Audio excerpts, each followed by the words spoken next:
Assalamualaikum warahmatullahi wabarakatuh. Kami, kelompok dari Infinite Style, izinkan untuk mempresentasikan sedikit tentang produk kami. Sebelumnya, perkenalkan dari anggota kelompok kami. Ada Nadira Salsabila Hawari, Syaferani Mujidis Tantri, Pani Laila Sari, dan Tasya Salsabila.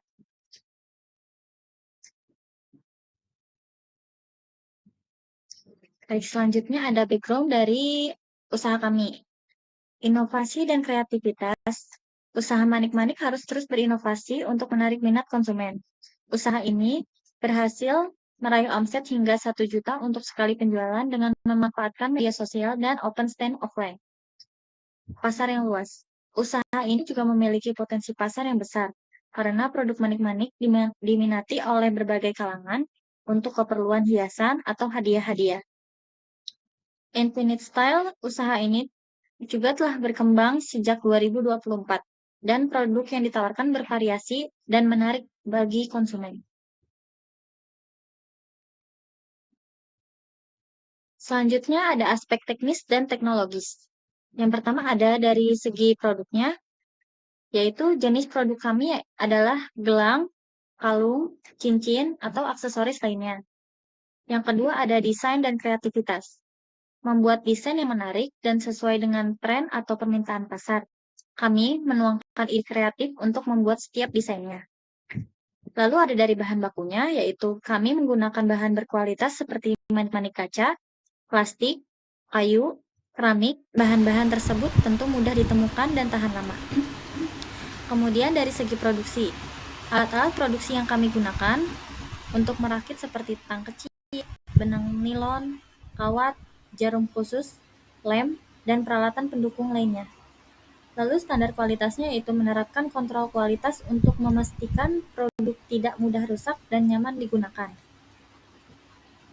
Baik, selanjutnya akan dijelaskan sedikit tentang aspek dan teknis teknologi.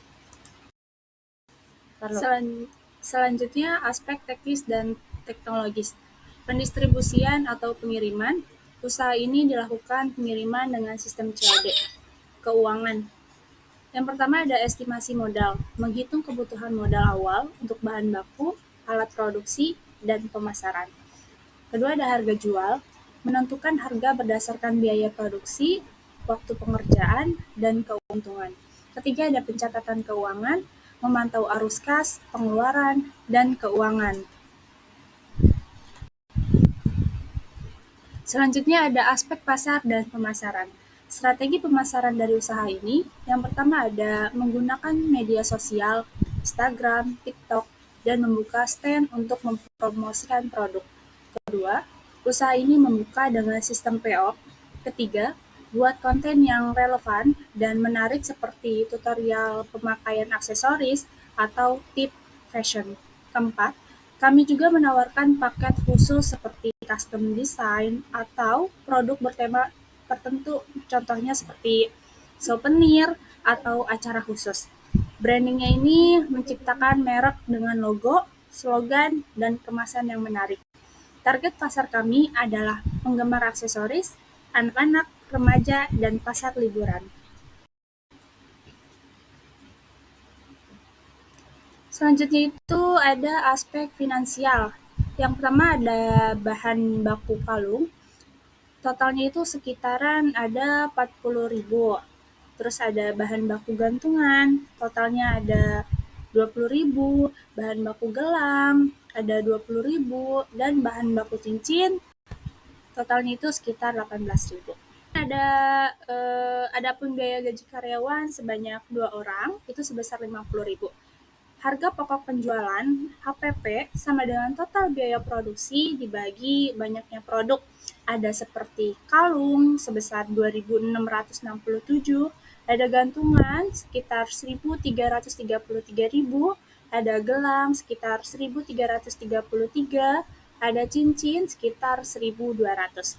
Untuk harga jualnya sendiri untuk kalung itu sekitar 9.333.000, ada gantungan 8.667, ada gelang sekitar 5.667, dan ada cincin sekitar 3.800. Untuk perhitungan omset dalam satu hari, harga jual dikali jumlah produk. Untuk kalung sekitar 180.000, ada gantungan sekitar 150.000, ada gelang 105.000, dan ada cincin sekitar 75.000. Untuk totalannya sebesar 510.000.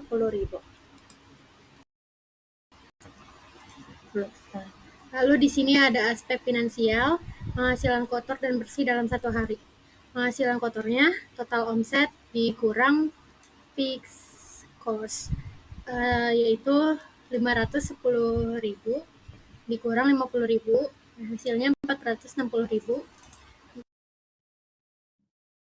Lalu ada penghasilan bersihnya, total omset dikurang variable cost ditambah fixed cost, yaitu 510.000, lalu 98.000 ditambah 50.000, hasilnya 362.000. Lalu di sini ada aspek organisasional. Sini tim kecil kita terdiri dari ketua, bagian produksi, bagian pemasaran, dan bagian keuangan.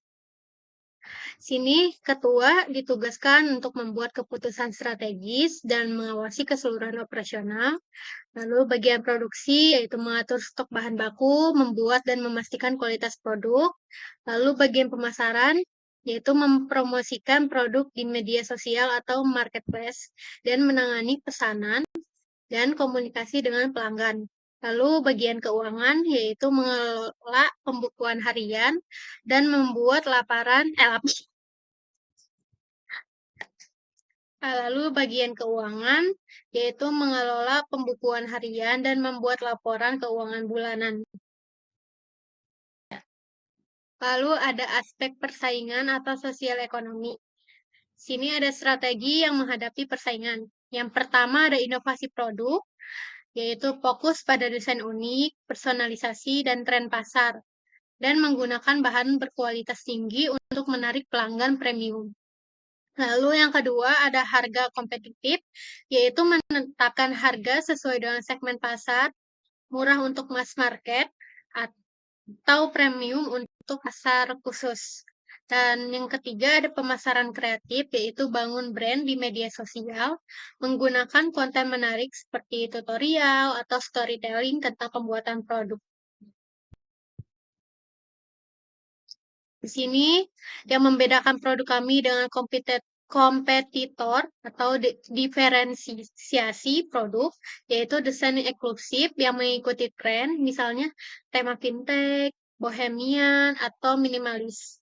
Lalu ada pelayanan custom untuk pesanan khusus, seperti nama atau warna dan tema spesifik. Lalu ada paket bundling untuk acara tertentu seperti pernikahan, ulang tahun, atau souvenir perusahaan. Lalu di sini ada tantangan sosial ekonomi. Yang pertama persaingan harga, yaitu kompetisi dengan produk impor murah yang banyak tersedia di pasaran. Dan yang kedua, krisis ekonomi, yaitu penurunan daya beli masyarakat bisa mempengaruhi penjualan, terutama untuk produk non-esensial seperti aksesoris. Lalu yang ketiga, ketergantungan pada bahan baku, yaitu jika bahan baku sulit ditemukan atau mengalami. Dilanjut dengan aspek AMDAL. Dampak positif terhadap lingkungan dan sosial ada dua, yaitu pemanfaatan bahan daur ulang, peningkatan estetika produk lokal. Potensi dampak negatif dan penanganannya, yaitu ada limbah produksi. Potensi dampaknya ada limbah kecil seperti potongan benang, manik-manik pecah, atau kemasan plastik dapat mencemari lingkungan. Untuk penanganannya, kumpulkan dan pisahkan limbah untuk didaur ulang atau dijual ke bank sampah, serta digunakan bahan baku ramah lingkungan seperti benang alami atau manik-manik dari bahan organik. Dan untuk kesimpulannya, usaha aksesoris memiliki potensi pasar yang besar karena permintaan konsumen terus ada. Orang selalu mencari cara untuk memperindah atau melengkapi penampilan mereka dengan aksesoris. Keberhasilan usaha aksesoris seringkali bergantung pada inovasi dan desain yang menarik. Baik, terima kasih atas perhatiannya. Mohon maaf apabila ada kesalahan dari kata-kata maupun perlakuan. Terima kasih. Wassalamualaikum warahmatullahi wabarakatuh.